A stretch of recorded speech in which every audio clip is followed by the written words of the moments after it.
Hello, I'm Dawn Nelson. I'm here at C&C Kitchens. I'm going to show you a really quick, easy recipe to make spice nuts. They're a lovely little nibble if you've got friends coming round over Christmas, little nibbles to go with your drinks, and so simple to do. Now, we all have our favourite nuts. I've got mine here, which are pecans, walnuts, and some almonds, some whole almonds. They're my favourite three. Now, we all have spices in the cupboard as well.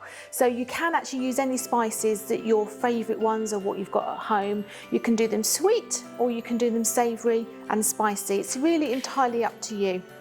So in your bowl, mix your spices together. So I've got a mixture of spices here. I'm using nutmeg,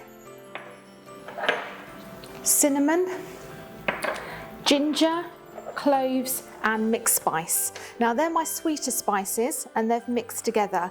If you want to make it a little bit sharp, a little bit spicy, you can always add chili, paprika or some cumin. A teaspoon of each will be sufficient. So mix those spices together. They go into my bowl.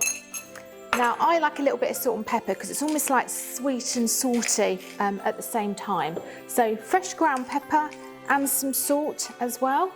Now you want a good handful of nuts in that sort of quantity of spices. So a handful of pecans and a handful of almonds. If you want to use Brazil nuts or any other nut that you like, then that's entirely up to you. Hazelnuts are nice as well. And again, we all love to pick at some nuts over the festive period. And again, if you're adventurous and want to buy fresh nuts, get your nut crackers out and you can crack them and use them for this recipe as well. So use your spices and turn them around to actually coat all the nuts with a spoon so they're all coated in those lovely spices.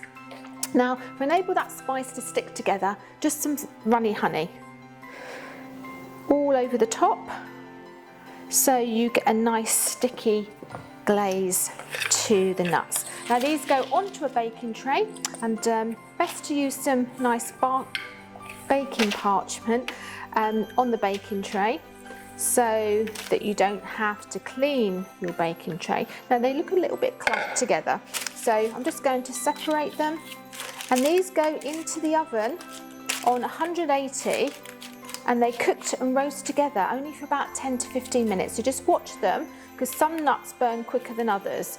So they might only take 10 minutes. So 10 to 15 minutes and you'll have all the lovely spices stuck to the nuts and they'll be lovely and tasty and still nice and crispy.